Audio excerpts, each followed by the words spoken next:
ವೀಕ್ಷಕರೇ, ಅಯೋಧ್ಯೆಯ ಭವ್ಯವಾದಂಥ ರಾಮ ಮಂದಿರ, ವಿಶ್ವದ ಅತಿ ಎತ್ತರದ ಏಕತಾ ಪ್ರತಿಮೆ, ಗುಜರಾತ್ನಲ್ಲಿ ನಿರ್ಮಿಸಲಾದಂಥ ವಿಶ್ವದ ಅತಿ ದೊಡ್ಡ ಕ್ರಿಕೆಟ್ ಸ್ಟೇಡಿಯಂ, ದೇಶದ ಅತಿ ಉದ್ದದ ಸೇತುವೆಯಾದಂಥ ಧುಬ್ರಿ ಪುಲ್ಬರಿ, ರಿಲಯನ್ಸ್ನ ಅತಿ ದೊಡ್ಡ ರೆಫಿನರಿ ಅಥವಾ ದೆಹಲಿ ಲೋಟಸ್ ಟೆಂಪಲ್, ಇವೆಲ್ಲವುಗಳನ್ನ ನಿರ್ಮಾಣ ಮಾಡಿರೋದು ಒಂದೇ ಕಂಪನಿ, ಅದುವೇ L&T. ವೀಕ್ಷಕರೇ, ಭಾರತದ ರಕ್ಷಣೆ ವಿಷಯ ಆಗಲಿ ಅಥವಾ ಯಾವುದೇ ಬಾಹ್ಯಾಕಾಶ ಆಪರೇಷನ್ ಆಗಿರಲಿ, ಈ ರೀತಿಯ ಸೂಕ್ಷ್ಮ ಯೋಜನೆಗಳಲ್ಲಿ ಭಾರತ ಸರ್ಕಾರ ಈ ಒಂದು ಕಂಪನಿಯನ್ನ ಯಾಕೆ ಹೆಚ್ಚು ನಂಬುತ್ತೆ ಮತ್ತು ಆಯ್ಕೆ ಮಾಡಿಕೊಳ್ಳುತ್ತೆ ಗೊತ್ತಾ? ವಿದೇಶಿ ಹೆಸರಿನಂತೆ ಅನಿಸುವಂತ ಈ ಒಂದು ಸ್ಥಳೀಯ ಕಂಪನಿಯ ಅಸಲಿಯತ್ತೇನು ಗೊತ್ತಾ?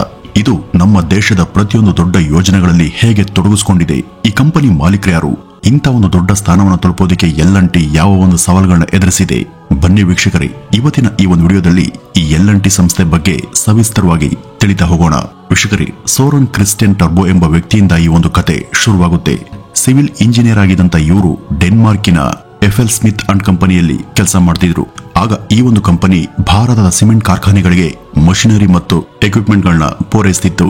1934ರಲ್ಲಿ ಈ ಒಂದು ಕಂಪನಿ ಕೆಲವೊಂದಷ್ಟು ಮಷಿನ್ ಗಳನ್ನ ಇನ್ಸ್ಟಾಲ್ ಮಾಡಿ ಮತ್ತೆ ಅದರ ಕಾರ್ಯಗಳನ್ನ ವಿವರಿಸಿ ಬರೋದಕ್ಕೆ ಕ್ರಿಸ್ಟಿಯನ್ ಟರ್ಬೋ ಅವರನ್ನ ಈ ಕಂಪನಿ ಭಾರತಕ್ಕೆ ಕಳಿಸಿಕೊಡುತ್ತೆ. ಅದಾದ 4 ವರ್ಷಗಳ ನಂತರ 1938ರಲ್ಲಿ ಅದೇ ಕಂಪನಿ ಹೆನ್ನಿಂಗ್ ಹಾಲ್ಕ್ ಲಾರ್ಸೆನ್ ಎಂಬ ಒಬ್ಬ ಕೆಮಿಕಲ್ ಇಂಜಿನಿಯರ್ ಅನ್ನ ಭಾರತಕ್ಕೆ ಕಳಿಸಿಕೊಟ್ಟಿತ್ತು. ಕಾಕತಾಳೀಯವಾಗಿ ಅವರು ಕ್ರಿಸ್ಟಿಯನ್ ಟರ್ಬೋ ಅವರ ಹಳೆಯ ಕ್ಲಾಸ್ಮೇಟ್ ಆಗಿದ್ರು. ಒಟ್ಟಿಗೆ ಕೆಲಸ ಮಾಡುವಾಗ ಅವರ ನಡುವೆ ಉತ್ತಮ ಬಾಂಧವ್ಯ ಬೆಳೆಯುತ್ತೆ. ಭಾರತದಲ್ಲಿ ವಾಸ ಮಾಡುವಾಗ ಈ ಇಬ್ಬರು ಸ್ನೇಹಿತರು ರಜೆಗಾಗಿ ಮುಂಬೈ ಸಮೀಪದ ಗಿರಿಧಾಮದಂತ ಮಾಥೆರಾನ್ ಎಂಬ ಸ್ಥಳಕ್ಕೆ ಹೋಗ್ತಾರೆ. ಅಲ್ಲಿ ಈ ಟರ್ಬೋ ಲಾರ್ಸನ್ಗೆ ಭಾರತದಲ್ಲಿ ಕೈಗಾರಿಕಾ ಮತ್ತು ತಾಂತ್ರಿಕ ಅಭಿವೃದ್ಧಿಗೆ ಸಾಕಷ್ಟು ಅವಕಾಶ ಇದೆ. ಈ ದೇಶ ಬ್ರಿಟಿಷರಿಂದ ಸ್ವಾತಂತ್ರ್ಯ ಪಡೆದರೆ ಇಲ್ಲಿ ಮೂಲ ಸೌಕರ್ಯ ಮತ್ತು ಬೆಳವಣಿಗೆಗೆ ಹೆಚ್ಚಿನ ಅವಕಾಶಗಳಿವೆ. ಈ ಒಂದು ಅವಕಾಶದ ಲಾಭವನ್ನ ಪಡೆದುಕೊಳ್ಳೋದಕ್ಕೆ ಇಬ್ಬರು ಜೊತೆಗೂಡಿ ಕೆಲಸ ಮಾಡೋಣ ಅಂತ ಕೇಳಿದ್ರು. ಮುಂದೆ ಇವರಿಬ್ಬರ ಸ್ನೇಹಿತರ ನಡುವೆ ಒಪ್ಪಂದ ಆಗಿ ಮುಂಬೈನಲ್ಲಿ ಲಾರ್ಸೆನ್ ಅಂಡ್ ಟರ್ಬೋ ಅಂದ್ರೆ L&T ಅನ್ನ 1938ರಲ್ಲಿ ಶುರು ಮಾಡ್ತಾರೆ. ಒಂದು ಓರಲ್ ಅಗ್ರಿಮೆಂಟ್ ಪ್ರಕಾರ ಈ ಒಂದು ಕಂಪನಿಯನ್ನ ತೆರೆಯಲಾಗಿತ್ತು. ಅಂದ್ರೆ ಮೌಖಿಕ ಒಪ್ಪಂದ ಮಾತ್ರ ಆಗಿತ್ತು. L&Tಯ ಮೊದಲ ಕಚೇರಿ ಒಂದು ಚಿಕ್ಕ ಕೋಣೆಯಲ್ಲಿ ಶುರುವಾಗುತ್ತೆ. ಅಲ್ಲಿ ಕೇವಲ ಒಂದು ಟೇಬಲ್ ಮತ್ತು ಒಂದು ಕುರ್ಚಿಗೆ ಮಾತ್ರ ಸ್ಥಳ ಇತ್ತು. ಮೊದಲು ಈ ಟರ್ಬೋ ಮತ್ತು ಲಾರ್ಸೆನ್ ಯುರೋಪಿಯನ್ ಎಕ್ವಿಪ್ಮೆಂಟ್ಸ್, ವಿಶೇಷವಾಗಿ ಡ್ಯಾನಿಶ್ ಪ್ರಾಡಕ್ಟ್ ಅನ್ನು ತಂದು ಇಲ್ಲಿ ಮಾರಿ ಸಾಕಷ್ಟು ಲಾಭವನ್ನ ಮಾಡಿಕೊಂಡ್ರು.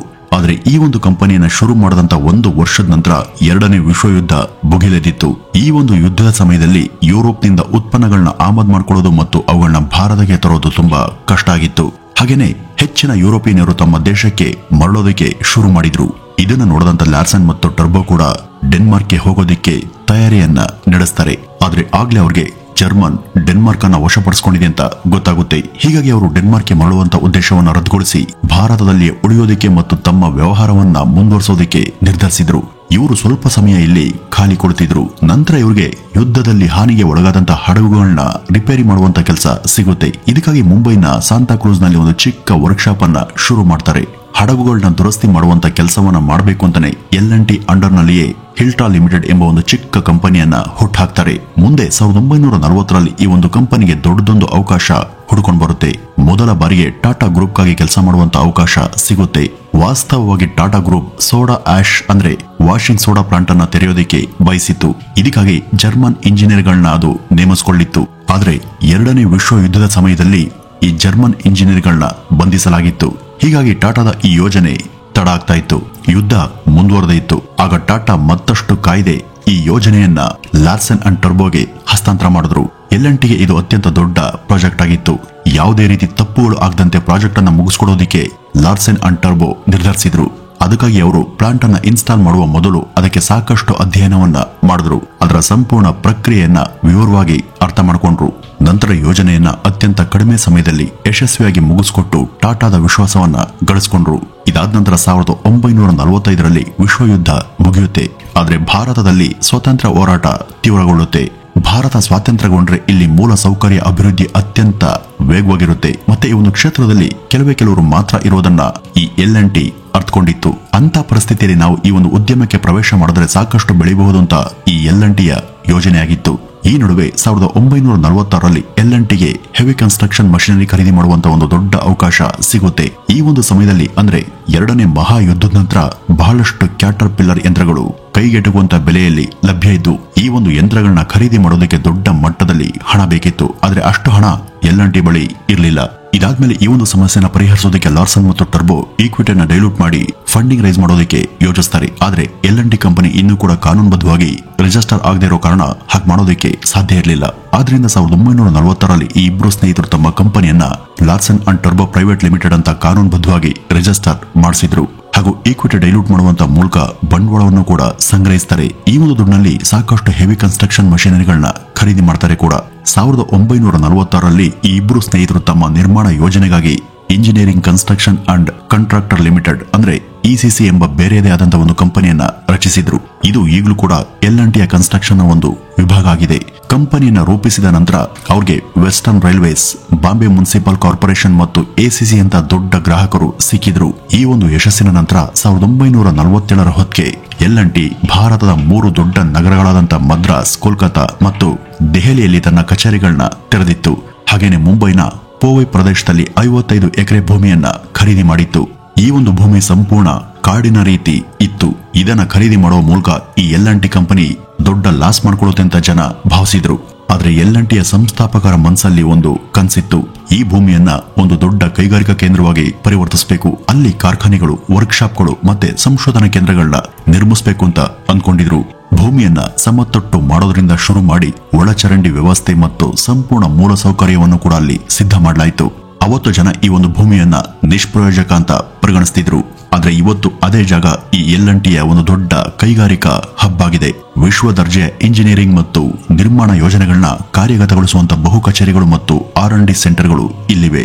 ಆದ್ರೆ ಈ ಕಂಪನಿ ಈ ಒಂದು ಭೂಮಿಯನ್ನ ಖರೀದಿ ಮಾಡೋದಕ್ಕೆ ಹಾಗೂ ಅಂದ್ಕೊಂಡಂತೆ ರೂಪಿಸೋದಕ್ಕೆ ಸಾಕಷ್ಟು ಬಂಡವಾಳವನ್ನ ಖರ್ಚು ಮಾಡಿತ್ತು. ಮುಂದೆ ಹೋಗೋದಕ್ಕೆ ಅವ್ರಿಗೆ ಮತ್ತೆ ಹಣದ ಅವಶ್ಯಕತೆ ಇತ್ತು. ಈ ಒಂದು ಕ್ಷೇತ್ರದಲ್ಲಿ ಕೆಲಸ ಮಾಡೋದಕ್ಕೆ ಸಾಕಷ್ಟು ದುಡ್ಡು ಬೇಕಾಗುತ್ತೆ ಎಂಬುದು ಕೂಡ ಅಷ್ಟೊತ್ತಿಗೆ ಲಾರ್ಸನ್ ಅಂಡ್ ಟರ್ಬೋಗೆ ಗೊತ್ತಾಗಿತ್ತು. ಬರೀ ಈಕ್ವಿಟಿಯನ್ನ ಮಾರಾಟ ಮಾಡಿ ಬರುವಂತಹ ಹಣ ಸಾಕಾಗಲ್ಲ ಅಂತ ಅರ್ಥ ಅಂತ ಅವರು ಡಿಸೆಂಬರ್ 1950ರಲ್ಲಿ L&Tಯನ್ನ ಪಬ್ಲಿಕ್ ಕಂಪನಿಯನ್ನಾಗಿ ಮಾಡಿದ್ರು. ಸಾರ್ವಜನಿಕ ಕಂಪನಿಯಾದ ನಂತರ ಷೇರುಗಳ ಬದಲಿಗೆ 20 ಲಕ್ಷ ಫಂಡ್ ಸಿಕ್ತು. ಅದು ಇವತ್ತಿನ ಲೆಕ್ಕಾಚಾರದ ಪ್ರಕಾರ ಸುಮಾರು 30 ಕೋಟಿ ಆಗುತ್ತೆ. ಇಲ್ಲಿವರೆಗೂ L&T ಸಣ್ಣ ಪುಟ್ಟ ಯೋಜನೆಗಳಲ್ಲಿ ಮಾತ್ರ ಕಾರ್ಯವನ್ನ ನಿರ್ವಹಿಸುತ್ತಿತ್ತು. ಆದ್ರೆ ಈ ಒಂದು ಕಂಪನಿ 1950ರಲ್ಲಿ ತನ್ನ ಮೊದಲ ಬಿಗ್ ಬಜೆಟ್ ಯೋಜನೆಯನ್ನ ಒಪ್ಕೊಳ್ತು. ಅದು ಶ್ರೀಲಂಕಾದಲ್ಲಿ ಸೇತುವೆ ನಿರ್ಮಾಣದ ಕೆಲಸ ಆಗಿತ್ತು. ಈ ಒಂದು ಸೇತುವೆಯನ್ನ ಕ್ವಾಯ್ ನದಿಯ ಮೇಲೆ ನಿರ್ಮಿಸಲಾಗಿತ್ತು. ವಾಸ್ತವವಾಗಿ the bridge on the river quiet ಎಂಬ ಹೆಸರಿನ ಸಿನಿಮಾಕ್ಕಾಗಿ ಬ್ರಿಡ್ಜ್ ಅನ್ನ ತಯಾರು ಮಾಡಲಾಗಿತ್ತು. ಈ ಒಂದು ಯೋಜನೆಯನ್ನ ಪೂರ್ಣಗೊಳಿಸೋದಕ್ಕೆ L&T ಕೆಲವು ತಿಂಗಳುಗಳನ್ನ ತೆಗೆದುಕೊಳ್ತು. ಸಿನಿಮಾದಲ್ಲಿ ಅದನ್ನ ಕೇವಲ 30 ಸೆಕೆಂಡ್ಗಳಲ್ಲಿ ನಾಶ ಮಾಡಬೇಕಿತ್ತು ಅಂತ ಒಂದು ಸೀನ್ ಅದರಲ್ಲಿತ್ತು. ಆದ್ರೆ ಅದರ ಬಜೆಟ್ ನಲ್ಲಿ ಒಂದು ದೊಡ್ಡ ಸಮಸ್ಯೆ ಬಂದಿತ್ತು. ಯಾಕೆಂದ್ರೆ ಆರಂಭದಲ್ಲಿ ಅದರ ಬಜೆಟ್ 8 ಲಕ್ಷ ನಿಗದಿ ಮಾಡಿದ್ರೂ ಕೂಡ ಸೇತುವೆ ನಿರ್ಮಾಣ ಮುಗಿಯುವಷ್ಟರಲ್ಲಿ 16 ಲಕ್ಷ ಖರ್ಚಾಗಿತ್ತು. ನಂತರ ಈ ಒಂದು ಕಂಪನಿ ಚಿತ್ರದ ನಿರ್ಮಾಪಕ ಸ್ಯಾಮ್ ಸ್ಪಾಗ್ ನಿಂದ ಹೆಚ್ಚುವರಿ ಹಣವನ್ನ ಕೇಳಿದಾಗ ಅವರು ಕೊಡೋದಕ್ಕೆ ನಿರಾಕರಿಸಿದ್ರು. ಆಗ ಸೋರಿನ್ ಟರ್ಬೋ ಸ್ವತಃ ಶ್ರೀಲಂಕಾಕ್ಕೆ ಹೋಗಿ ನಿರ್ಮಾಪಕರಿಗೆ ಹೆಚ್ಚಿನ ಹಣ ಕೊಡೋದಕ್ಕೆ ವಿನಂತಿಸಿದ್ರು. ಆದ್ರೆ ಸ್ಯಾಮ್ ಸ್ಪಾಗ್ ಹಣ ಕೊಡುವ ಬದಲು ಟರ್ಬೋ ಮೇಲೆ ಕೂಗಾಡಿದ್ರು. ನಿಮ್ಗೆ 1 ಪೈಸೆ ಕೂಡ ಹೆಚ್ಚು ಕೊಡೋದಿಲ್ಲ ಅಂತ ಕಡ್ಡಿ ಮುರಿದಂತೆ ಹೇಳಿದ್ರು. ಆಗ ಟರ್ಬೋ ಕೂಲಾಗಿನೇ ನ್ಯಾಯಾಲಯದ ಒಂದು ಆದೇಶ ಪ್ರತಿಯನ್ನ ನಿರ್ಮಾಪಕರ ಕೈಯಿಟ್ಟು, ಸರಿ ಸರ್, ನೀವು ದುಡ್ಡು ಕೊಡೋದು ಬೇಡ, ಆದ್ರೆ ನೀವು ಕ್ಲೈಮ್ಯಾಕ್ಸ್ ನಲ್ಲಿ ಬ್ರಿಡ್ಜ್ ಅನ್ನ ಉಡಾಯಿಸುವಂತಿಲ್ಲ ಅಂತ ಹೇಳಿದ್ರು. ಈ ಚಿತ್ರತಂಡ ಚಿತ್ರೀಕರಣ ಪೂರ್ಣಗೊಳಿಸಲು ಕಾಯ್ತಿತ್ತು. ಆದ್ರೆ ಕೋರ್ಟ್ನ ಆದೇಶದಿಂದಾಗಿ ಶೂಟ್ ಮಾಡೋದಕ್ಕೆ ಸಾಧ್ಯ ಇರಲಿಲ್ಲ. ಆಗ ಸ್ಯಾಮ್ ಅನಿವಾರ್ಯವಾಗಿ ಟರ್ಬೋಗೆ ಪೂರ್ಣ ಮೊತ್ತವನ್ನ ಪಾವತಿಸಿ ಚಿತ್ರದ ಕ್ಲೈಮ್ಯಾಕ್ಸ್ ಅನ್ನ ಪೂರ್ತಿ ಮಾಡಿದ್ರು. ನಂತರ ಈ ಒಂದು ಸಿನಿಮಾ ಹಾಗೂ ಕ್ಲೈಮ್ಯಾಕ್ಸ್ ದೃಶ್ಯ ಎಷ್ಟು ಹಿಟ್ ಆಯ್ತು ಅಂದ್ರೆ ಅದಕ್ಕೆ ಆಸ್ಕರ್ ಪ್ರಶಸ್ತಿ ಕೂಡ ಸಿಕ್ಕಿತ್ತು. ಈ ಒಂದು ಯೋಜನೆ ಪೂರ್ಣಗೊಂಡ ನಂತರ 1956ರಲ್ಲಿ ಮುಂಬೈನ ಬಲ್ಲಾರ್ಡ್ ಎಸ್ಟೇಟ್ ಪ್ರದೇಶದಲ್ಲಿ ಒಂದು ಬಿಲ್ಡಿಂಗ್ ಖರೀದಿ ಮಾಡಿ ಅದಕ್ಕೆ L&T ಹೌಸ್ ಅಂತ ಹೆಸರಿಡಲಾಗಿತ್ತು. ಅದೇ L&T ಹೌಸ್ ಇವತ್ತು L&Tಯ ಹೆಡ್ ಕ್ವಾರ್ಟರ್ಸ್ ಆಗಿ ರೂಪುಗೊಂಡಿದೆ. ಇದರ ನಂತರ 1965ರಲ್ಲಿ ಕಂಪನಿಗೆ ಮತ್ತೊಂದು ದೊಡ್ಡ ಅವಕಾಶ ಸಿಗುತ್ತೆ. ಈ ಒಂದು ಸಮಯದಲ್ಲಿ ಆಟೋಮಿಕ್ ಎನರ್ಜಿ ಕಮಿಷನ್ ಚೇರ್ಮನ್ ಆಗಿದ್ದಂತ ಡಾಕ್ಟರ್ ಹೋಮಿ ಬಾಬಾ ಅವರು L&Tಗೆ ಪರಮಾಣು ರಿಯಾಕ್ಟರ್ಗಳ ಘಟಕವನ್ನು ತಯಾರಿಸುವಂತ ಪ್ರಮುಖ ಕಾರ್ಯವನ್ನ ವಹಿಸಿದ್ರು. ಈ ಒಂದು ಕೆಲಸ ಆಗ ಭಾರತದಲ್ಲಿ ಹೊಸದಾಗಿತ್ತು ಮತ್ತೆ ಸಾಕಷ್ಟು ಕಾಂಪ್ಲಿಕೇಟೆಡ್ ಕೂಡ ಆಗಿತ್ತು. ಆದ್ರೂ ಕೂಡ L&T ಯಶಸ್ವಿಯಾಗಿ ಅದನ್ನ ಪೂರ್ಣಗೊಳಿಸಿತು. ಮತ್ತೆ ಈ ಒಂದು ಯೋಜನೆ L&Tಯ ತಾಂತ್ರಿಕ ಸಾಮರ್ಥ್ಯವನ್ನ ಸಾಬೀತುಪಡಿಸಿತ್ತು. ನಂತರ 1970ರ ಸಮಯದಲ್ಲಿ ಇಸ್ರೋದ ಸಂಸ್ಥಾಪಕ ಡಾಕ್ಟರ್ ವಿಕ್ರಮ್ ಸಾರಾಭಾಯಿ ಅವರು ಬಾಹ್ಯಾಕಾಶ ಪರಿಶೋಧನೆಯಂತ ಸುಧಾರಿತ ಮತ್ತು ಭವಿಷ್ಯದ ಕ್ಷೇತ್ರಗಳಲ್ಲಿ ಕೆಲಸ ಮಾಡೋದಕ್ಕೆ L&Tಯನ್ನ ಪಾರ್ಟ್ನರ್ ಆಗಿ ಮಾಡ್ಕೊಳ್ತು. ಇದು ಈ ಒಂದು ಕಂಪನಿಗೆ ದೊಡ್ಡ ಮೈಲಿಗಲ್ಲು ಅಂತ ಅನ್ಸಿತ್ತು. ಯಾಕೆಂದ್ರೆ ಸ್ಪೇಸ್ ಎಕ್ಸ್ಪ್ಲೋರೇಷನ್ ಅಂತ ಸೂಕ್ಷ್ಮ ಮತ್ತು ಅತ್ಯಂತ ಸುಧಾರಿತ ಕೆಲಸದಲ್ಲಿ ವಿಶ್ವಾಸಾರ್ಹ ಪಾಲುದಾರ ಆಗೋದು ಚಿಕ್ಕ ಸಾಧನೆ ಅಲ್ಲ. ಈ ನಡುವೆ ಸೋರನ್ ಕ್ರಿಸ್ಟಿಯನ್ ಟರ್ಬೋ ಅವರು ಸುಮಾರು 30 ವರ್ಷಗಳ ಕಾಲ ಭಾರತದಲ್ಲಿ ಕೆಲಸ ಮಾಡಿ ನಂತರ ತಮ್ಮ ದೇಶ ಆದಂತ ಡೆನ್ಮಾರ್ಕ್ಗೆ ವಾಪಸ್ ಹೋಗ್ತಾರೆ. ಅವರು 1981ರವರೆಗೂ L&T ಬೋರ್ಡ್ನೊಂದಿಗೆ ಸಂಬಂಧವನ್ನು ಹೊಂದಿ ನಂತರ ನಿಧನರಾಗ್ತಾರೆ. ಇನ್ನು 4 ದಶಕಗಳ ಕಾಲ ನಿರಂತರವಾಗಿ ಕೆಲಸ ಮಾಡಿ 1978ರಲ್ಲಿ ಕಂಪನಿಯ 2ನೇ ಸಂಸ್ಥಾಪಕ ಹೆನ್ನಿಂಗ್ ಹಲ್ಕ್ ಲಾರ್ಸನ್ ಕೂಡ ಚೇರ್ಮನ್ ಹುದ್ದೆಯಿಂದ ನಿವೃತ್ತರಾಗ್ತಾರೆ. ಆದ್ರೆ ಅವರು ಭಾರತದಲ್ಲಿಯೇ ವಾಸ ಮಾಡೋದಿಕ್ಕೆ ಪ್ರಾರಂಭಿಸಿದ್ರು. ಯಾಕೆಂದ್ರೆ ಭಾರತವನ್ನ ತನ್ನ 2ನೇ ಮನೆ ಅಂತ ಅವರು ಕರೀತಾ ಇದ್ರು. ಜೊತೆಗೆ ಅವರು ಇಲ್ಲಿಯ ಪೌರತ್ವವನ್ನು ಪಡೆದು ಭಾರತದ ನಾಗರಿಕರೇ ಆಗಿದ್ರು. ರಾಜೀನಾಮೆ ನಂತರ ತಮ್ಮ ಅಂತಿಮ ಸಮಯವನ್ನು ಅವರು ಮುಂಬೈನಲ್ಲೇ ಕಳೆದಿದ್ರು. ನಂತರ NM ದೇಸಾಯಿ ಅವರಿಗೆ ಚೇರ್ಮನ್ ಹುದ್ದೆ ಸಿಕ್ಕಿತ್ತು. ಅವರ ನಾಯಕತ್ವದಲ್ಲೂ ಕೂಡ L&T ಸಾಕಷ್ಟು ಅಭಿವೃದ್ಧಿಯನ್ನ ಹೊಂದಿತ್ತು. 1980ರ ದಶಕದಲ್ಲಿ L&T ರಕ್ಷಣಾ ಸಂಶೋಧನಾ ಮತ್ತು ಅಭಿವೃದ್ಧಿ ಸಂಸ್ಥೆ ಅಂದ್ರೆ ಡಿಫೆನ್ಸ್ ಕ್ಷೇತ್ರದಲ್ಲೂ ಕೂಡ ಕೆಲಸ ಮಾಡ್ತು. ಈ ಒಂದು ಸಮಯದಲ್ಲಿ ಸರ್ಕಾರ L&Tಗೆ ರಕ್ಷಣಾ ಸಾಧನೆಗಳನ್ನ ತಯಾರು ಮಾಡೋದಕ್ಕೆ ನೇರವಾಗಿ ಪರವಾನಗಿಯನ್ನ ಕೊಟ್ಟಿಲ್ವಾದ್ರೂ ಕಂಪನಿ DRDO ಜೊತೆ ಪಾಲುದಾರನಾಗಿ ಡಿಸೈನ್ ಮತ್ತು ಡೆವಲಪ್ಮೆಂಟ್ ಪ್ರೋಗ್ರಾಂನಲ್ಲಿ ಭಾಗವಹಿಸಿತ್ತು. ಇದಾದ್ಮೇಲೆ ಕ್ರಮೇಣ ಪಾಲುದಾರಿಕೆ ಎಷ್ಟು ಪ್ರಬಲವಾಗಿತ್ತು ಅಂದ್ರೆ ಇದು L&T ಮಿಸೈಲ್ಸ್ ಮತ್ತು ಸಬ್ಮೆರಿನ್ ನಂತ ಸಂಪೂರ್ಣ ಯೋಜನೆಗಳಲ್ಲೂ ಕೂಡ DRDOನೊಂದಿಗೆ ಕಾರ್ಯವನ್ನ ನಿರ್ವಹಿಸುತ್ತಿದೆ. ಹಾಗೇನೆ ಭಾರತದ ರಕ್ಷಣಾ ವಲಯದಲ್ಲಿ L&T ಬಹಳಷ್ಟು ಮುಖ್ಯವಾದಂತಹ ಕಂಪನಿಯಾಗಿ ರೂಪುಗೊಂಡಿದೆ. 1980ರ ಅವಧಿಯಲ್ಲಿ CR ರಾಮಕೃಷ್ಣನ್ ಅವರ ನೇತೃತ್ವದಲ್ಲಿ L&T ದೆಹಲಿಯ ಪ್ರಸಿದ್ಧ ಲೋಟಸ್ ಟೆಂಪಲ್ ನಿರ್ಮಾಣವನ್ನ ಪೂರ್ಣಗೊಳಿಸಿತ್ತು. ಇದು ತನ್ನ ವಿಶಿಷ್ಟ ವಾಸ್ತುಶಿಲ್ಪ ಮತ್ತು ಆಧ್ಯಾತ್ಮಿಕ ಮಹತ್ವಕ್ಕಾಗಿ ಪ್ರಪಂಚಾದ್ಯಂತ ಹೆಸರುವಾಸಿಯಾಗಿದೆ. ವೀಕ್ಷಕರೇ, ನಂತರ L&T ತನ್ನ ವ್ಯವಹಾರವನ್ನ ಅಂತಾರಾಷ್ಟ್ರೀಯ ಮಟ್ಟದಲ್ಲಿ ಬಹಳ ಆಕ್ರಮಣಕಾರಿಯಾಗಿ ವಿಸ್ತರಿಸಿತು. ಇವತ್ತು ಅದು 50ಕ್ಕೂ ಹೆಚ್ಚು ದೇಶಗಳಲ್ಲಿ ತನ್ನ ಕಾರ್ಯವನ್ನ ನಿರ್ವಹಿಸುತ್ತಿದೆ. 2000ನೇ ಇಸ್ವಿವರೆಗೂ ಎಲ್ಲ ಕೂಡ ಸರಿಯಾಗಿತ್ತು. ಆದ್ರೆ 2001ರಲ್ಲಿ L&Tಯ ಅಸ್ತಿತ್ವ ಅಪಾಯದಲ್ಲಿ ಸಿಲುಕಿತು. ಯಾಕೆಂದ್ರೆ ದುಬೈ ಮೂಲದ ಭಾರತೀಯ ಉದ್ಯಮಿ ಮನೋಜ್ ಛಾಬ್ರಿಯಾ L&Tಯನ್ನ ಸ್ವಾಧೀನಪಡಿಸಿಕೊಳ್ಳೋದಕ್ಕೆ ಬಯಸಿದ್ರು. ಇದಕ್ಕಾಗಿ ಅವರು 1998ರ ವೇಳೆಗೆ ನಿಧಾನವಾಗಿ L&Tಯ 1.5% ಶೇರ್ಗಳನ್ನ ಖರೀದಿ ಮಾಡಿದ್ರು. ಛಾಬ್ರಿಯಾರ ಈ ಒಂದು ಉದ್ದೇಶವನ್ನ ಆಗಿನ L&T ಅಧ್ಯಕ್ಷರಾದಂತಹ AM ನಾಯಕರವರು ಗ್ರಹಿಸಿದ್ರು. ಅದಕ್ಕಾಗಿಯೇ ಅವರು ಈ ಒಂದು ವಿಷಯದಲ್ಲಿ ಭಾರತದ ಅತ್ಯಂತ ಶ್ರೀಮಂತ ವ್ಯಕ್ತಿಯಾಗಿದ್ದಂತಹ ಧೀರುಭಾಯಿ ಅಂಬಾನಿ ಅವರಿಂದ ಸಹಾಯವನ್ನ ಕೋರಿದ್ರು. ಈ ಸ್ವಾಧೀನ ಪ್ರಯತ್ನವನ್ನು ನಿಲ್ಲಿಸೋದಕ್ಕೆ ಧೀರುಭಾಯಿ ಅಂಬಾನಿ ಸಾಕಷ್ಟು ಸಹಾಯವನ್ನು ಕೂಡ ಮಾಡಿದ್ರು. L&Tಯ 12.5% ಪಾಲನ್ನ ಖರೀದಿಸಿದ್ರು. ನಂತರ ಇದು 18%ಗೆ ಏರಿತ್ತು. ಇದರಿಂದ ಛಾಬ್ರಿಯಾ ಸುಮ್ಮನಾಗಿ ಹಿಂದೆ ಸರಿದ್ರು. ಸ್ವಲ್ಪ ಸಮಯದ ನಂತರ ಧೀರುಭಾಯಿ ಅಂಬಾನಿ ಅವರು ಕಂಪನಿಯ ಬೋರ್ಡ್ ಮೆಂಬರ್ ಕೂಡ ಆದ್ರು. ಮತ್ತೆ ಅವರು ತಮ್ಮ ಮಕ್ಕಳಾದಂತಹ ಮುಖೇಶ್ ಮತ್ತು ಅನಿಲ್ ಅಂಬಾನಿಯನ್ನು ಕೂಡ ಮಂಡಳಿಗೆ ಸೇರಿಸಿಕೊಂಡ್ರು. ಆಗ AM ನಾಯಕರವರಿಗೆ ಈ ಸಲ ರಿಲಯನ್ಸ್ ನಿಂದ ನಮ್ಮ ಕಂಪನಿಗೆ ತೊಂದರೆ ಆಗಲಿದೆ ಎಂಬ ಭಯ ಶುರುವಾಗಿತ್ತು. ಆದ್ರೆ ಅಂಬಾನಿ ಕುಟುಂಬ ಬಿರ್ಲಾ ಗ್ರೂಪ್ನ ಗ್ರಾಸಿಮ್ ಇಂಡಸ್ಟ್ರಿಗೆ ತಮ್ಮ 18% ಪಾಲನ್ನ ಬಿಟ್ಕೊಟ್ಟು ಹಿಂದೆ ಸರಿತು. ಆದ್ರೆ ಗ್ರಾಸಿಮ್ ಇಂಡಸ್ಟ್ರಿ ಕೂಡ ಸಿಮೆಂಟ್ ವ್ಯವಹಾರವನ್ನ ಹೊಂದಿದ್ರು. ಮತ್ತೆ L&T ಕೂಡ ಸಿಮೆಂಟ್ ಉದ್ಯಮದಲ್ಲಿ ಇತ್ತು. ಆದ್ರಿಂದ ಇಬ್ಬರ ನಡುವೆ ಯಾವಾಗಲೂ ಕೂಡ ನೇರ ಸ್ಪರ್ಧೆ ಇದ್ದೇ ಇತ್ತು. ಈ ಕುಮಾರ ಮಂಗಲಂ ಬಿರ್ಲಾ L&Tಯನ್ನ ಸ್ವಾಧೀನಪಡಿಸಿಕೊಳ್ಳೋದಕ್ಕೆ ಪ್ರಯತ್ನವನ್ನ ಪಡ್ತಾನೆ ಇದ್ರು. ಅಂತ ಒಂದು ಸಮಯದಲ್ಲಿ 18% ಪಾಲುದಾರಿಕೆ ದೊರೆತದ್ದು ಅದಕ್ಕೆ ಅನುಕೂಲ ಆಯಿತು. ನಂತರ L&Tಯಲ್ಲಿ ತನ್ನ ಪಾಲನ್ನ ಹೆಚ್ಚಿಸಿಕೊಳ್ಳೋದಕ್ಕೆ ಬಿರ್ಲಾ ಗ್ರೂಪ್ ಶೇರ್ಗಳನ್ನ ತಮಗೆ ಮಾರೋದಿಕ್ಕೆ ಸಾರ್ವಜನಿಕರಲ್ಲಿ ಮುಕ್ತ ಪ್ರಸ್ತಾಪವನ್ನ ಇಟ್ಟಿತ್ತು. ಇದರಿಂದ L&T ಸಂಕಷ್ಟ ಮತ್ತಷ್ಟು ಹೆಚ್ಚಿತು. ಆಗ ಕಂಪನಿಯನ್ನು ಉಳಿಸಿಕೊಳ್ಳಬೇಕು ಅಂತ ನಿರ್ಧಾರ ಮಾಡದಂತ AM ನಾಯಕರವರು L&T ಉದ್ಯೋಗಿಗಳ ಟ್ರಸ್ಟ್ ಅನ್ನ ಸ್ಥಾಪನೆ ಮಾಡಿ ತನ್ನ ಉದ್ಯೋಗಿಗಳಿಗೆ ಕಂಪನಿಯ ಶೇರ್ಗಳನ್ನ ಖರೀದಿ ಮಾಡೋದಕ್ಕೆ ಅವಕಾಶವನ್ನ ಕೊಟ್ಟಿದ್ರು. ಜೊತೆಗೆ ಉತ್ತಮ ಕೆಲಸ ಮಾಡಬೇಕು, ಇದರಿಂದ ಕಂಪನಿಯ ಷೇರು ಬೆಲೆ ಏರ್ತಾನೆ ಹೋಗ್ಬೇಕು ಅಂತ ನಾಯಕ್ ನೌಕರರಲ್ಲಿ ಮನವಿಯನ್ನ ಮಾಡಿದ್ರು. ಜೊತೆಗೆ ಈ ಸಂಪೂರ್ಣ ಪ್ರಕರಣವನ್ನ ಸೆಬಿ ಬಳಿ ಕೂಡ ತೆಗೆದುಕೊಂಡು ಹೋಗಲಾಯಿತು. ಆಗ ಸೆಬಿ ಕಂಪನಿಯನ್ನ ನ್ಯಾಯಯುತವಾಗಿ ಮತ್ತು ಪಾರದರ್ಶಕವಾಗಿ ಇಡೋದಕ್ಕೆ ಮತ್ತು ಮಾರುಕಟ್ಟೆಯ ಏಕಸ್ವಾಮ್ಯವನ್ನ ತಡೆಯೋದಕ್ಕೆ ನಿರ್ಧರಿಸಿತ್ತು. ಹಾಗೆಯೇ ಬಿರ್ಲಾ ಗ್ರೂಪ್ಗೆ L&Tಯ ಮತ್ತಷ್ಟು ಷೇರುಗಳನ್ನ ಖರೀದಿಸಿದಂತೆ ನಿರ್ಬಂಧವನ್ನ ಹೇರಿತ್ತು. ಹೀಗೆ ನಾಯಕ್ ಮತ್ತು L&Tಯ ಉದ್ಯೋಗಿಗಳು ಸೇರಿ ಕಂಪನಿಯನ್ನ ಉಳಿಸಿಕೊಳ್ಳೋದಕ್ಕೆ ತಮ್ಮ ಕೈಲಾದಷ್ಟು ಪ್ರಯತ್ನ ಪಟ್ಟರು. ಅಂತಿಮವಾಗಿ 2003ರಲ್ಲಿ ಬಿರ್ಲಾ ಗ್ರೂಪ್ L&Tಯ ಎಲ್ಲಾ ಪಾಲನ್ನು ಕೂಡ ಕಂಪನಿಗೆ ಹಿಂದಿರುಗಿಸಿತು. ಆದ್ರೆ ಅದಕ್ಕಾಗಿ ಬಿರ್ಲಾ ಗ್ರೂಪ್ ಒಂದು ಷರತ್ತನ್ನ ಹಾಕಿತ್ತು. ಅದೇನು ಅಂದ್ರೆ L&Tಯ ಸಿಮೆಂಟ್ ವಿಭಾಗವನ್ನ ನಮಗೆ ಕೊಡಬೇಕು ಅಂತ. ಆಗ L&T ಅನಿವಾರ್ಯವಾಗಿ ತಮ್ಮ ಸಿಮೆಂಟ್ ವಿಭಾಗವನ್ನ ಬಿರ್ಲಾಗೆ ಮಾರಾಟ ಮಾಡ್ತು. ವೀಕ್ಷಕರೇ, ಅದನ್ನು ಇವತ್ತು ನಾವೆಲ್ಲರೂ ಅಲ್ಟ್ರಾಟೆಕ್ ಸಿಮೆಂಟ್ ಅಂತ ಕರಿತಿರೋದು. ಈ ಒಂದು ಸಮಸ್ಯೆಯಿಂದ ಹೊರಬಂದ ನಂತರ ಕಂಪನಿಯ ಬೆಳವಣಿಗೆ ಸಾಕಷ್ಟು ಸ್ಥಿರ ಆಯಿತು. ಒಂದ್ ಕಡೆ ಕಮರ್ಷಿಯಲಿ ಯಶಸ್ವಿನತ್ತ ಗಮನವನ್ನು ಹರಿಸಿದ್ರು ಕೂಡ ಮತ್ತೊಂದು ಕಡೆ ಈ ಒಂದು ಕಂಪನಿ ಸಮಾಜ ಮತ್ತು ಕಲ್ಯಾಣಕ್ಕಾಗಿ ದೊಡ್ಡ ಕೊಡುಗೆಯನ್ನ ಕೊಡ್ತಾ ಇದೆ.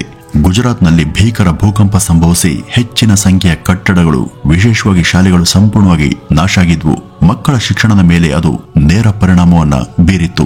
ಇದನ್ನು ನೋಡಿದಂತ L&T ಕಂಪನಿ ₹1 ಕೂಡ ಪಡೆಯದೆ 10,000 ಪ್ರಾಥಮಿಕ ಶಾಲೆಗಳ ನಿರ್ಮಾಣ ಮುಂದಾಳತ್ವವನ್ನ ವಹಿಸಿತು.